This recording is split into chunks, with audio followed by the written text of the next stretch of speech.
Welcome back and joining us. It's been a couple of weeks now since we've had Tony Arterburn on as Wise Wolf, and so it's good to have Tony back on. And a lot of things, Tony, have happened in the interim.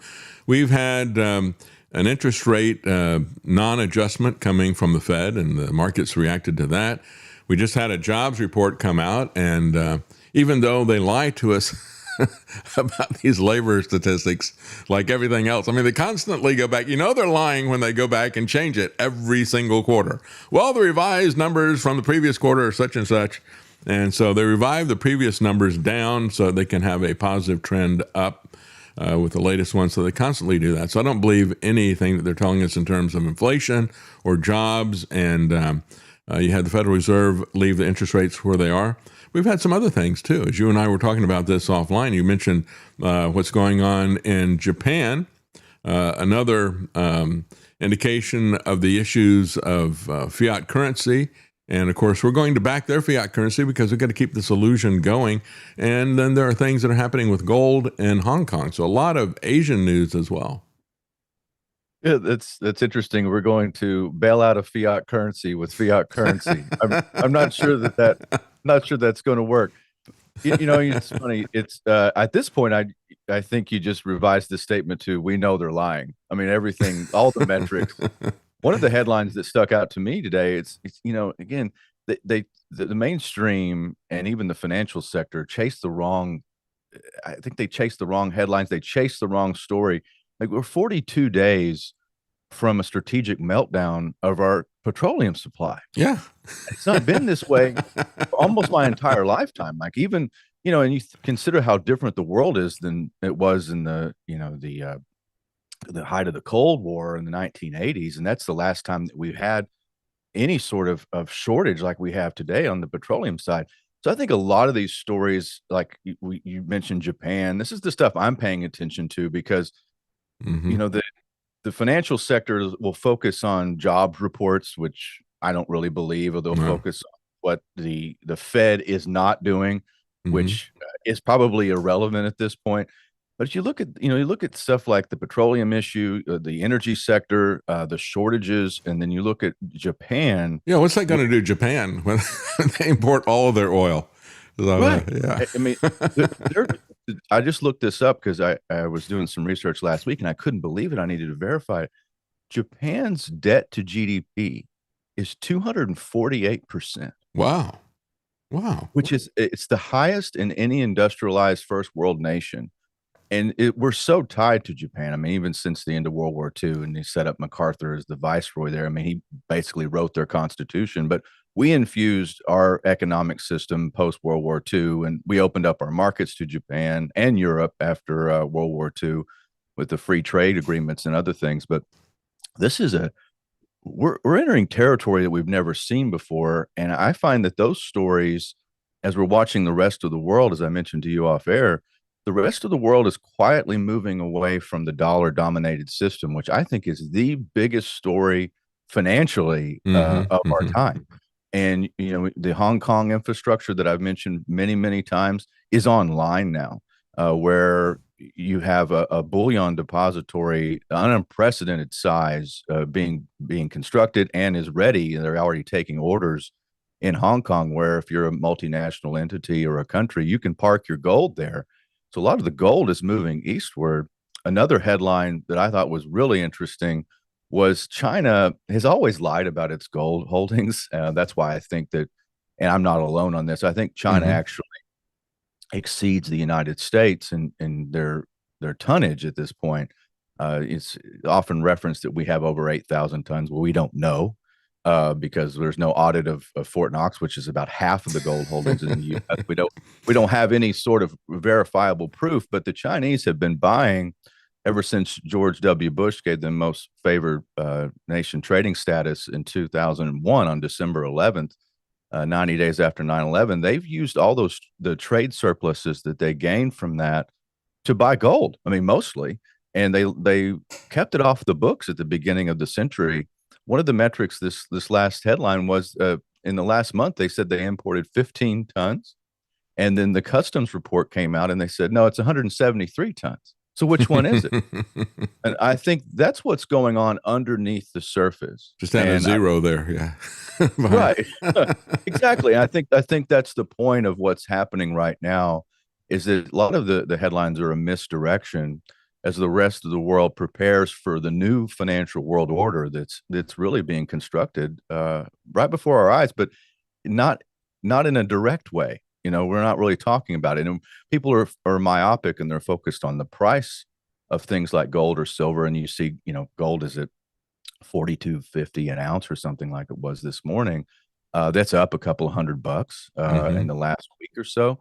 Silver got up a few dollars, $4 or $5. Looking healthy, but if you go back to the beginning of the year, David, it's like, well, silver was at $120 an ounce and gold hit 5,600.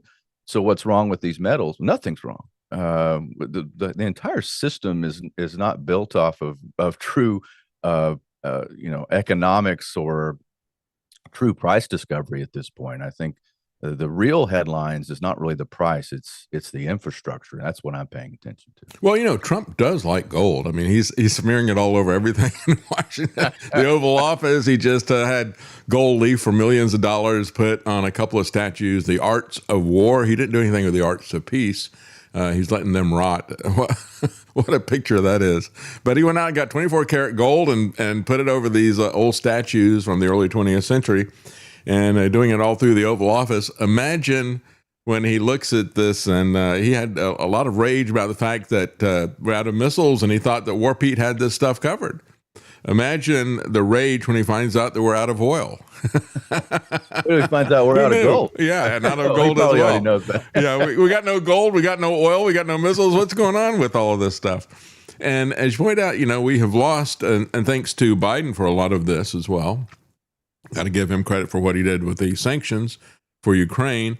We have lost the petrodollar, but now we're in the process of losing the American empire, the military prestige, and the U.S. hegemony that's there. Everybody is seeing this as not only a tactical, but a strategic failure. And so now everybody is seeing that everybody is looking at the U.S. military and thinking of it now as a paper tiger. We've had a lot of people in the last couple of days pointing out that, yeah, we've had our situations where we didn't do well in war, but it wasn't anything that really made us look weak.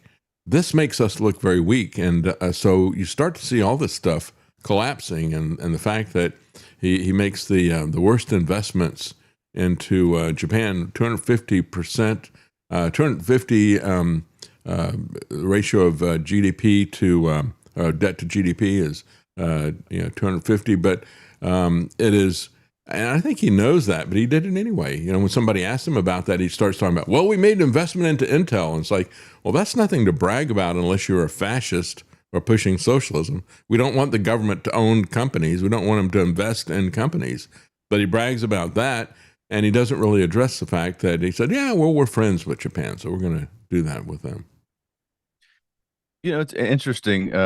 History doesn't repeat itself, but it rhymes, as Twain said. And I was reading a history on gold recently, and one of the themes that always struck me was what happened to Rome. And if you look at the Roman model, they kept expanding territory, growing the empire, and they had further and further outstretch of empire. And what they would need to fuel the empire was gold. And so they kept, raiding more and more places, finding gold, and then they would pay these soldiers, these mercenaries, and the gold would flow out east. It would never go back to Rome, and Rome never really made anything. They just consumed a lot. And so the more they consumed, the more that the empire grew, the more gold they needed, the more gold flowed out, because they didn't have a production nation. They had a consumptive nation. Kind of, does that sound familiar? Yeah. Outstretch of empire. You've outsourced everything. You've even outsourced a lot of the military strength, as we do a lot of times with private contractors and other things now. It's just, mercenaries by another name. But we also use proxies and everything else. But it's the same principle of outsourcing true wealth. And all that wealth flowed out to places like India and China and Persia, which is Iran. It's funny because it's the same themes happening over again. And it's happening in our time.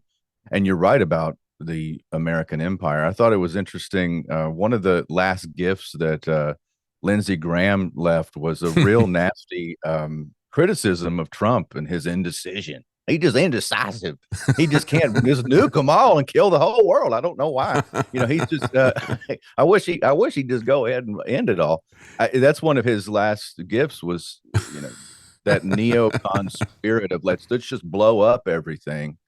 And, it makes our nation look not only evil, but cartoonish and laughable. The rest of the world's not taking us seriously because of the decisions we've made. I mean, David, we got that little clip of talking about laughable and cartoonish. I've got that little clip I did of not Lindsey Graham, but of Mark Levin. I'll fight them to the last American. Die for Israel. That's our foreign policy right there in a nutshell. It is Looney Tunes, isn't it?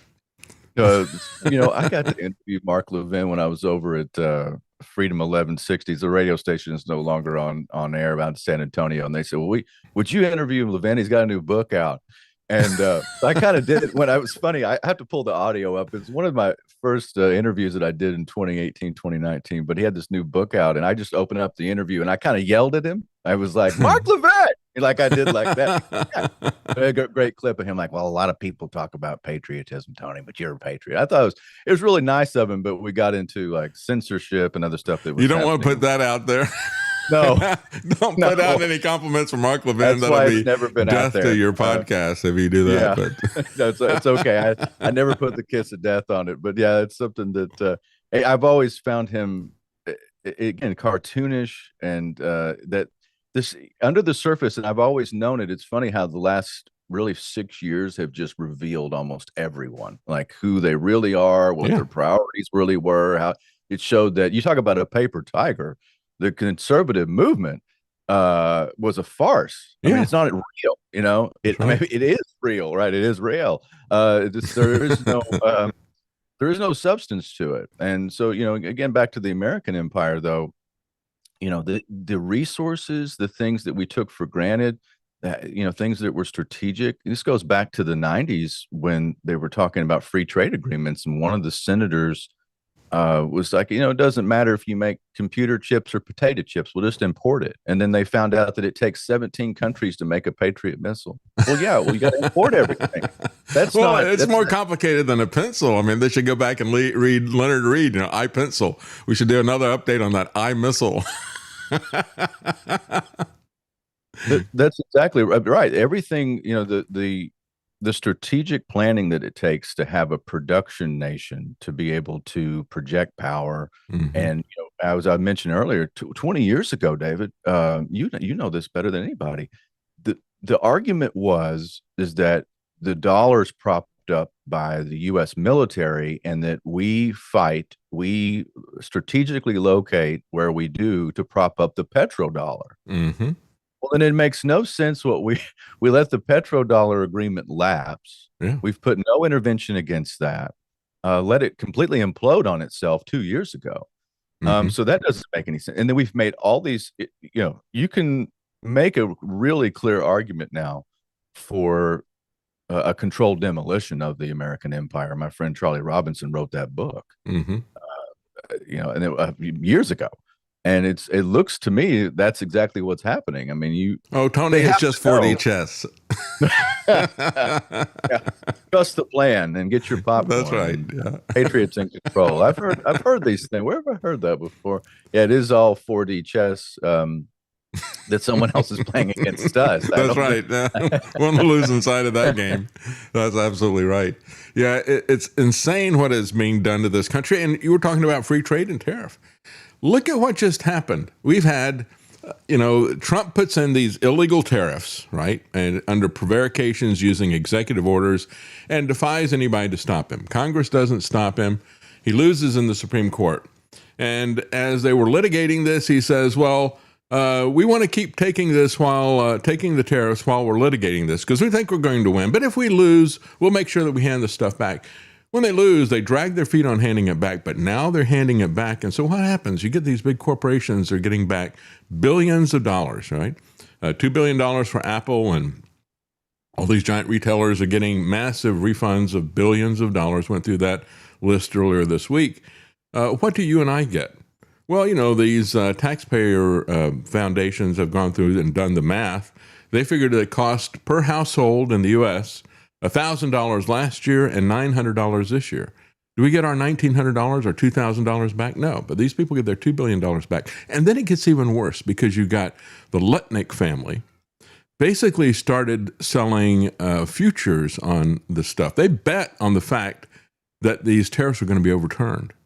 And so they sold insurance policies to people. And so they're going to get a windfall of tens of billions of dollars will go to Howard Lutnick of the Commerce Department of the regime that put in the illegal tariffs in the first place. What a scam this administration is. It's laughable, really. I mean, we look at it. How do we get something this corrupt, this bad, this evil, and you still have people who are defending it? It's just amazing to me.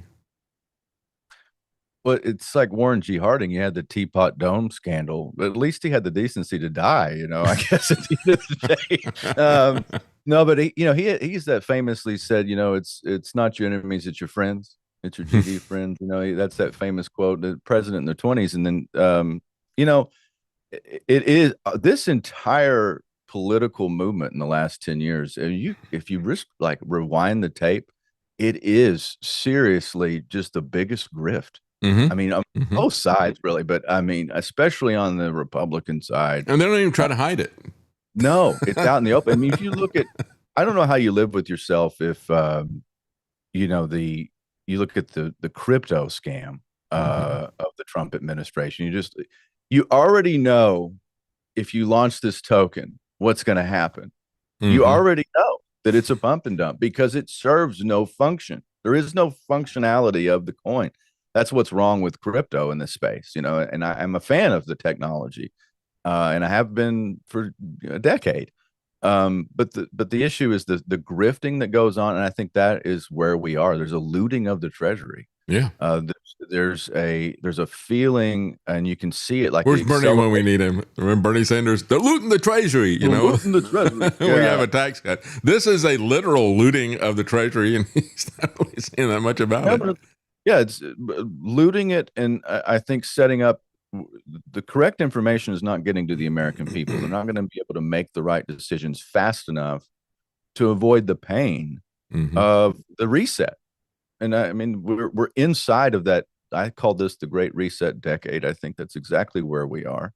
There's a feeling, and you can capture it anywhere if you're paying attention. The public senses something wrong. They just don't know what it is. Yeah. I mean, we're sensing something slipping away. Something is changing. And I think it starts with the money. At least that's why I focus on it. It starts with the system itself. And that system is being auctioned off. It's being sold right underneath your feet. The entire American system is being sold out or redesigned. And the folks at the top, it's kind of like the insider trading that happened right before 9/11. There's still millions and millions of dollars that are left unclaimed by entities related to Deutsche Bank and other things that had ties to intelligence. They have, obviously there was prior knowledge to it. That's a retirement fund.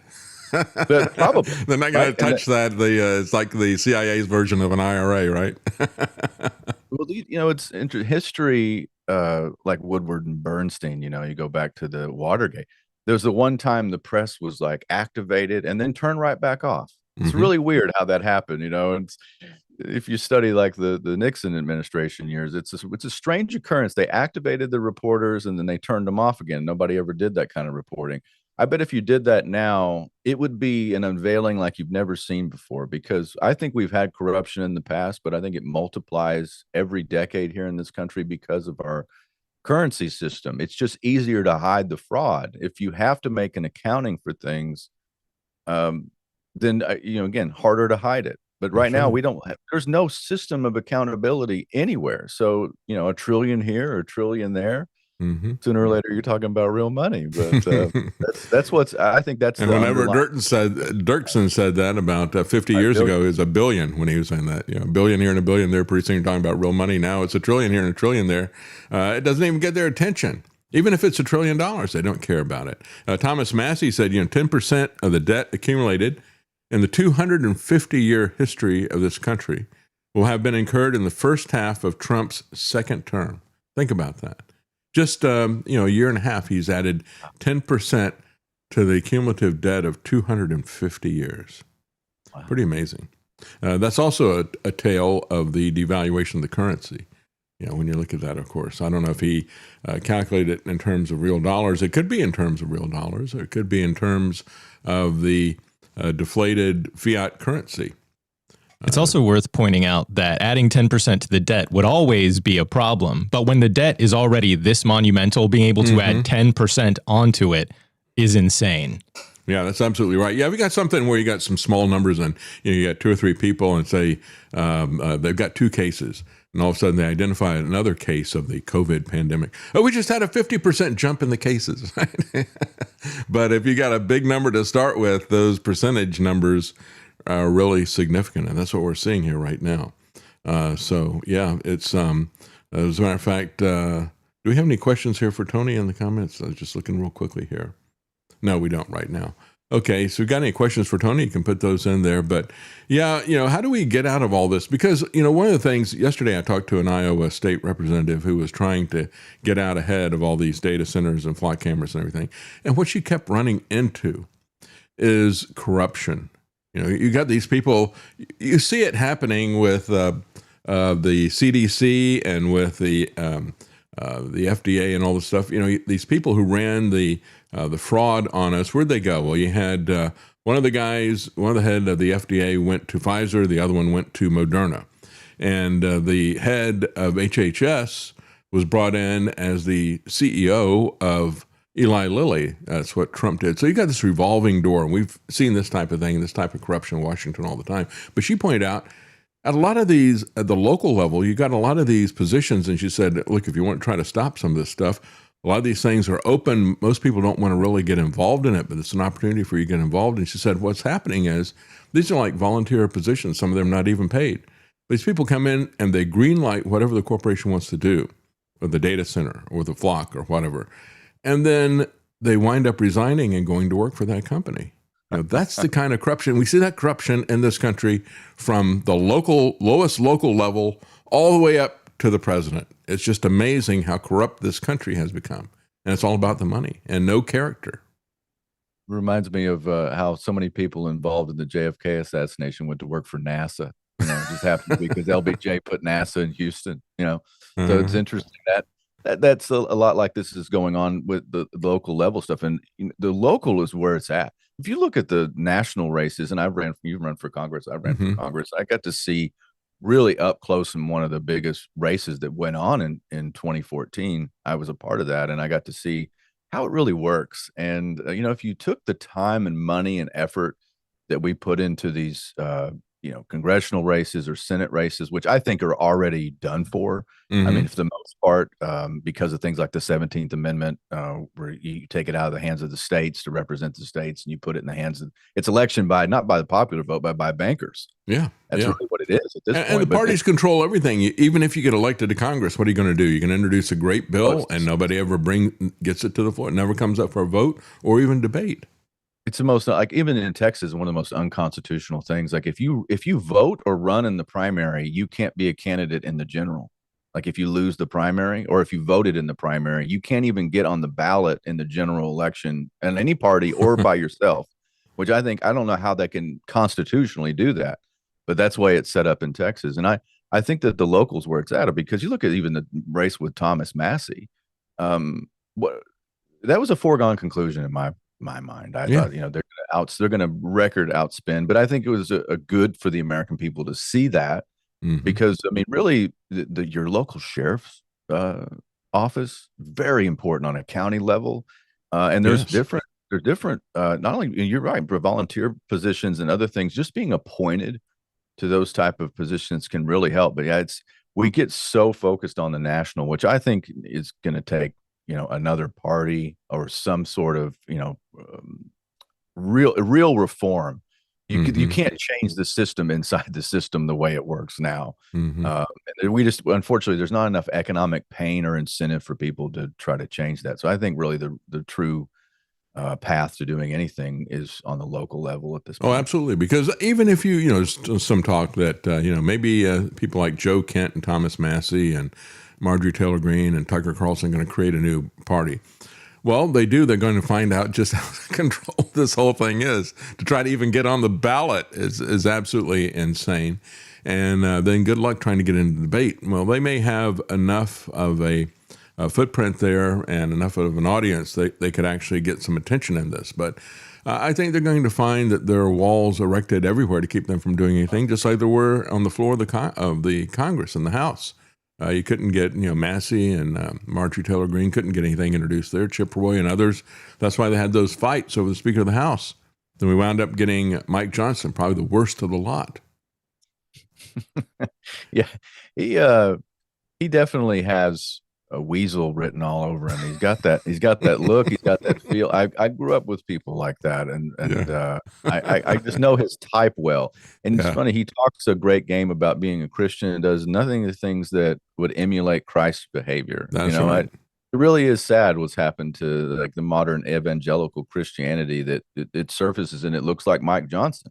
Yeah. And I don't know why people adhere to that. It really, that to me, like warmongering and hiding things and not having transparency, he shuts down debate. He shuts down, any sort of the last bit of discourse. You think about how dumbed down the country's gotten. We used to have great orators, and that used to be a part of our system. Was trying to convince people through speech, even, live in Congress. Now it's a C-SPAN highlight reel, maybe with 5 people in the chairs. It's pathetic. I remember when Karen and I went to the UK, one of the things that we wanted to do was to get debate. And we went in and queued up and spent a day so we could go hear questions to the Prime Minister. Margaret Thatcher was there. And I love the kind of back and forth, the debate that they have in the UK Parliament. I mean, they're yelling and screaming at each other, and they actually have to think on their feet. Whereas you go to Congress, and they've got a prepared speech, and they get up there and they read it to the C-SPAN cameras at midnight, and that's what passes for any kind of debate. There is no debate over anything, not just the war, but over anything. They don't have anything debated. I got a question here for you, Tony. This is from Hatchcar61. He said, millions of dollars are going into gold futures with strike prices of between 10 and 20K. Is this the future? No pun intended. Well, I've not seen that metric where they're listing futures in that range, but I've seen a lot of stuff coming out from some very well balanced researchers and people who target prices just based on analytics. And so the next leg up for gold is supposedly 7,000, which makes total sense. I mean, and people are down on price right now. They're like, well, it was at mid 5,000s and now it's 4,200. Yeah, well, it was 2,000. A little over 2 years ago. So, absolutely. I mean, are we going to $10,000 gold? Yeah, this isn't. Hold that thought right there, because we've got to take a quick break at the top of the hour, and we will be right back, folks. Welcome back, folks. And we're just talking to Tony, and we're talking about some big numbers there. When we're talking about futures, we had a listener said, seeing some futures there are prices between 10 and 20,000 for gold. Tony said he hasn't seen those, but he has seen some stuff between 7 and 10. So tell us a bit more about that. Yeah, there's a lot of research showing and this is priced into the end of the decade, but between 7 and 10,000, and I think that's been talked about for a few years now. Just given every leg up that we have, you have to remember a lot of this stuff is real price discovery based off of demand and central bank buying and all the stuff that I talk about. But if you look at gold, it didn't make an all-time high from 2011 to 2020. There was no new all-time high for gold, and then finally in 2020, exactly today, 6 years ago, it was August 6th. And I was hosting a show. I was in Austin. I was filling in for you, and that's when gold broke 2,000 for the first time. And so every leg up, there would be a little bit of a sell-off and then, price rediscovery. But something crazy happened last year, David. You and I were talking about it all the time. There was just like 38 all-time highs or something like that. Yeah. It's just we're in new windows of price discovery, and that was when gold hit 5,000. So I think that and you're like Lucille Ball in that skit where the conveyor belt is coming down there with the donuts or whatever it was, trying to keep up with what was happening. It was a crazy time, but it was a crazy. But the larger point of that was what happened with silver, which took 45 years. Mm-hmm. And once it broke that, like, we're not going to be, it might be temporarily that we have below $50 silver, but those days I think are gone. The new floor is probably what the all-time high was for 45 years. Mm-hmm. But we're in completely new territory, and you have to understand, like, the scope of where we are. And maybe I'm not even completely tuned into how big it is, but I think that the monetary reset for the world will reprice all commodities, and I think the dollar pricing will be less relevant 5 years from now than it is today. What I mean by that is denominating something in dollars probably won't be. It's not the future. The future is denominating things based on an ounce of gold. Yeah, and of course that gives us two paths to seeing $7,000, $10,000, or $20,000 gold. That could either be the collapse of the U.S. currency as well. Who knows what the time frame for that is? Jerry Alatalo has a question for you, Tony. He says, to what extent is Islamic law's prohibition of usury a primary factor leading to the criminal war of aggression against the Iranian people?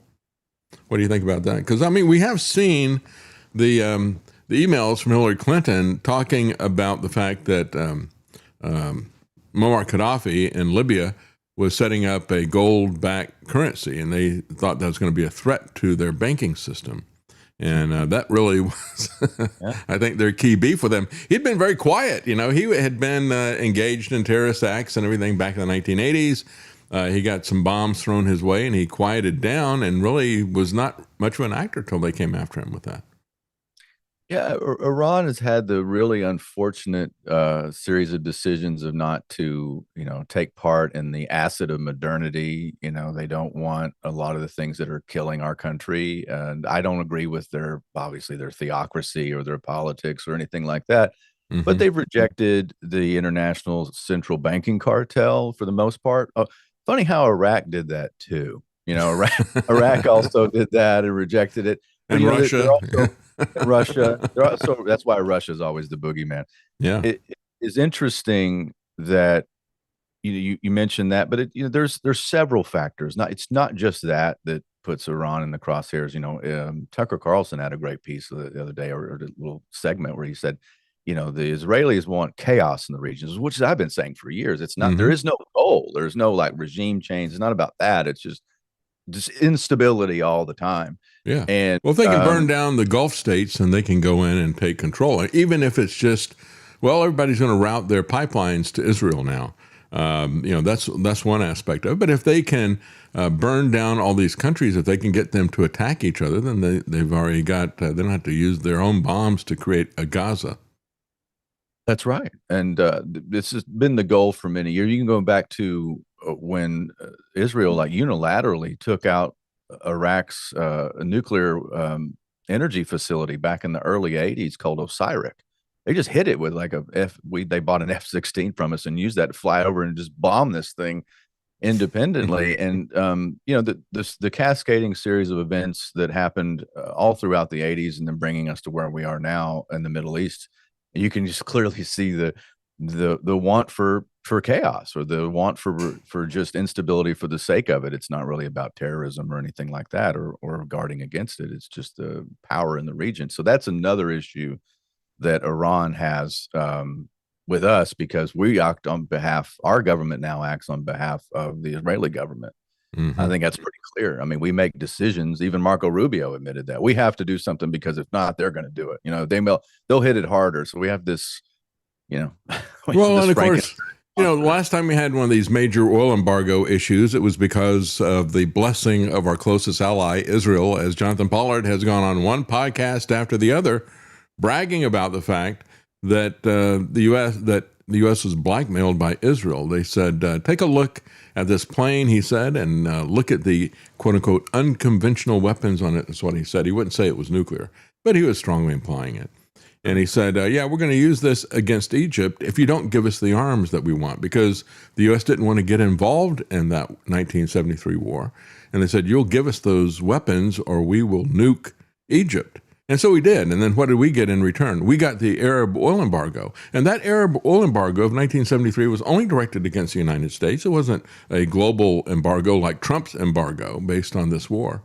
And at the time, it was only 15% of our oil supply, 15% of the U.S.'s oil supply. Although we were the biggest consumer at the time because of manufacturing, it was only 15% of our oil, and yet that percolated throughout the world and created a global economic issue. That was the inflation that ran through and that resulted in the rapid escalation of gold after a few years. But that all began because of Israel and the instability there in the Middle East. And now we're doing it all again. Like you said, I think it is a planned thing. I don't think that's stupid. I like what you say. He said, if it was an accident, if it's just stupidity, every once in a while they would make the right decision, but they never make the right decision. That's old James Forrestal quote. He was pushed out of a window at Bethesda Naval Hospital for a speak. That's what I believe. They said he jumped out, but he was our first Secretary of Defense, and no, we don't have those anymore. We went back to Secretaries of War.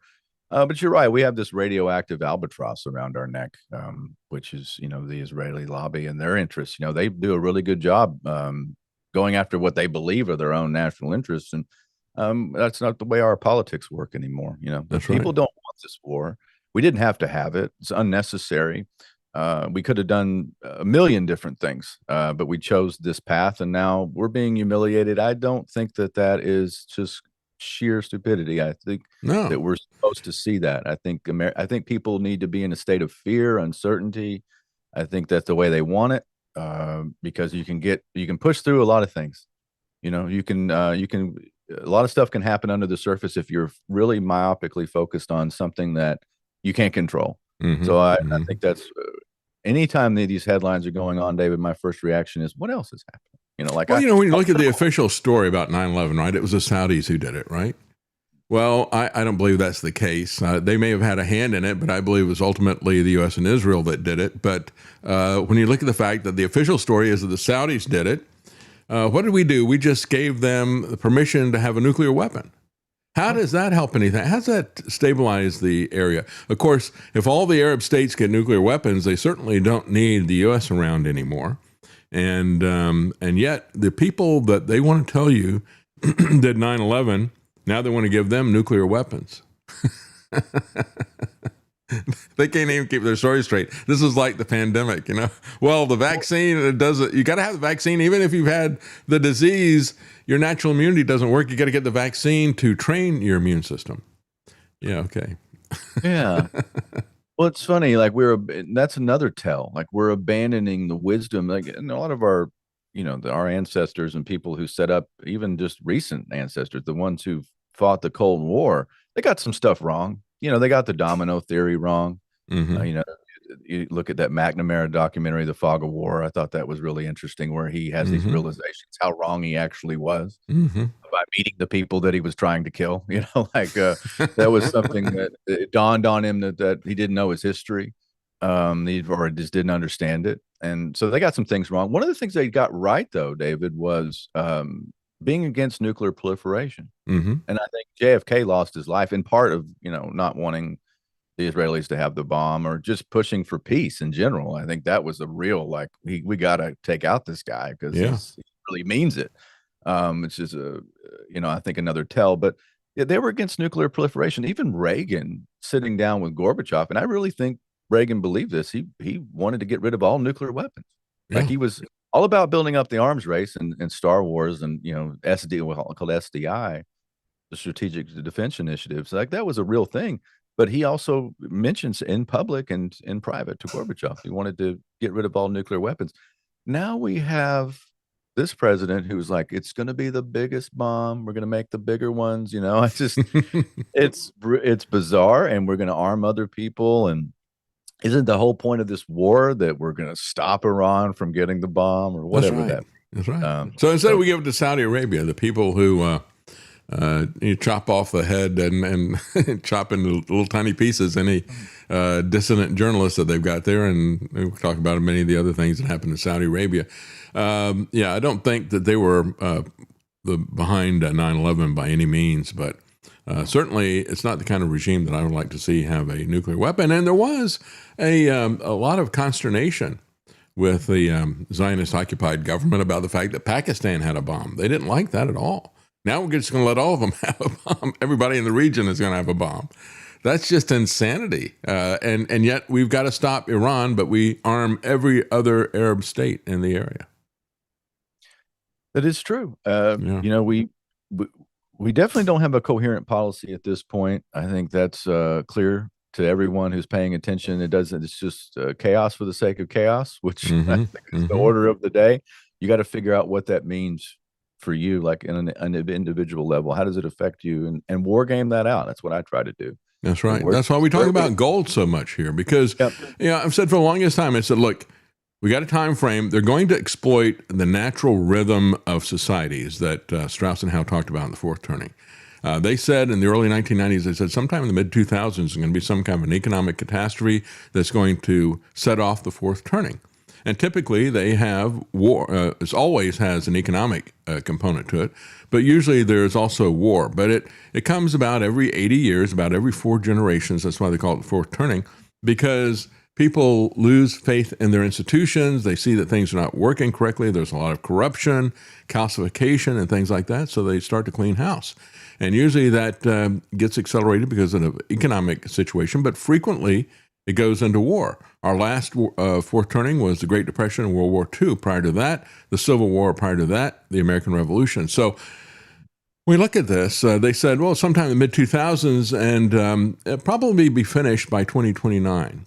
And when you look at the global goals, the Agenda 2030, and we're going to have the smart cities by 2030 and all the rest of this stuff. And I said, we're going to have, in just the next couple of years, things are really going to accelerate. And I think we're seeing that right now. The rapid pace of change, constantly throwing one thing at us after the other. And of course, Trump is a master at doing that. And that's why I think he was picked by the Rothschilds to do this. And I think that he is heavily involved with the Rothschilds. When you look at Wilbur Ross, his first Commerce Secretary, he was there. Trump was indebted to the Rothschilds, and they show up for one of his bankruptcy things. And Wilbur Ross said publicly, he said, saw the big entourage of people that are interviewing him, and now he was handling them. And he said, I called, the Home Office or whatever, whoever he calls, and he said, I think we can use this guy, So they made deals with him. And he is the perfect guy if you want to accelerate the chaos, accelerate the change, get this all done, have the Great Reset, and start building your global government.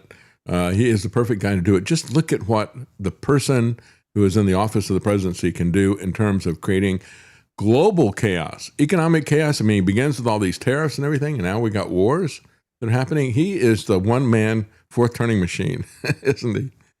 Yeah, and they also, I think the powers that be also needed something to bastardize and completely upend the nationalist movement or traditional paleocon libertarian fusion that Pat Buchanan had. I thought was just and it's what I ran on. I mean, this is prior to Trump. It's something I thought this is the future, because I could feel it. You talk to people, it was bowling underneath the surface, and I think they took that, redirected it, and just made it inert. I think now it's a farce, it's a joke, it's a funhouse mirror version of itself. It's cartoonish, it's caricature. You're 100% right. Yeah, just take a look at 2020. The people who normally would have pushed back hard on this, I mean, the left loved it. Like, oh, yeah, tell us what to do. You want us to wear masks? Well, wear far, And so they were really into all this. But the people who didn't like it, who pushed back against it, even most of them would try to excuse Trump. So they put Trump in there, created a personality cult around him. So they created cognitive dissonance for the very people who would oppose this approach. And the same thing is happening now. We got the police state and the surveillance state being rolled out by a bunch of Republicans. It really is sad to watch, David. This is something we're going to have to contend with, because now we have a fractured thing. We mentioned earlier, it's a fractioned grassroots, even if there is whatever that means anymore. You've got Tucker Carlson talking about a third party. It's because all the usual avenues and everything. Like Sisyphus, we rolled the rock up the hill and have it roll back on us, for eternity. I mean, we're just doing this over and over again, and something has to give. And I think economic issues will be the catalyst for change in the country. Unfortunately, you have to feel the consequences so too, of a lot of compounding bad decisions. Even when you look at the pushback against AI and surveillance stuff, it really is economic issues that get people's attention, right? That and the noise and all the rest of this stuff. But we're going to have to, to have a grassroots movement, we got to get people to stop smoking the grass of MAGA. It's really future historians. Hopefully, is their future. Well, I have a field day. Yeah, with the cult of MAGA and everything that happened, and I mean, start to finish, it's been a bizarre story. But the unfortunate casualties have been the American people, and our natural, I think, progression leading up to where we were in 2016, which was right underneath the surface, a true nationalist movement or a true pushback against the establishment, which they captured that and that fulcrum of Trump and other things, and then just wasted it. I mean, think about all the policies that we didn't get to implement, how great they would have been. I mean, truly, country. And unfortunately, you and I we're doing the postmortem, and it's not popular. I don't know. It cost me a broadcasting career. Well, I like one I have, but I was like, oh, that's not even real, and people just get so mad at me. And then, years later, I'm right, but it doesn't matter. It doesn't. And, there was an article that I saw talking about the people who push back against the lies about vaccines and lies about the pandemic and all the rest of this stuff, and how they were punished, right? Doctors who said, well, maybe let's try this. I've tried this and it seems to work against this respiratory illness out there, regardless of what it is. But they said now the people who are right about things are not getting their positions back. They're not getting their jobs back. They're not getting their audience back, right? Which is what, the issue that we see here. I took it on the chin for opposing Trump throughout 2020 and opposing him through the January the 6th stuff. I was right about all that stuff, but just like the people who are right about the medical aspects of it, and I talked about the same things myself, you don't get it back. It's gone. And there is no, oh, I'm sorry, you were right. Let's pay attention to the people who are right. Instead, they're still paying attention to the people who played them. And that is the most amazing thing, the most galling thing about all this stuff. And that's something that historians need to talk about. Hey, future, I'm talking to you.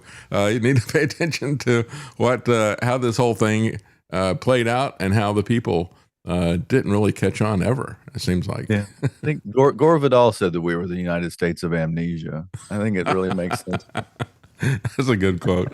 I like that. Yeah, well, thank you for joining us, Tony. And again, folks, you can get to Wise Wolf Gold by going to davidknight.gold. Let Tony know that you came through us. And one of the things I was talking about is the fact that with all of this stuff that is changing, right? What do you want to have, at least in your financial aspect? You need to have something that's solid, that's going to be there. That's physical gold. And Tony can help you get that on a regular basis. You can sign up for Wolfpack. It's a great way to gradually accumulate and to dollar cost average and get some of your fiat currency into something that is real. And of course, he can also handle any kind of metal IRAs, or he can help you with any purchase of gold or silver, regardless of the amount. But what I really like is the Wolfpack thing, which allows you to do that on a regular basis.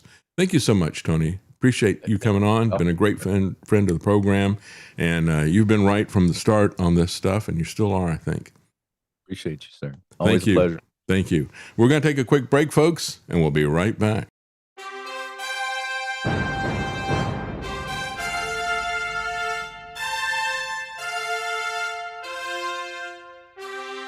The common man. They created Common Core to dumb down our children. They created Common Pass to track and control us. Their Commons Project to make sure the commoners own nothing. And the communist future. They see the common man as simple, unsophisticated, ordinary. But each of us has worth and dignity, created in the image of God. That is what we have in common. That is what they want to take away. Their most powerful weapons are isolation, deception, intimidation. They desire to know everything about us while they hide everything from us. It's time to turn that around. and expose what they want to hide. Please share the information and links you'll find at thedavidknightshow.com. Thank you for listening. Thank you for sharing.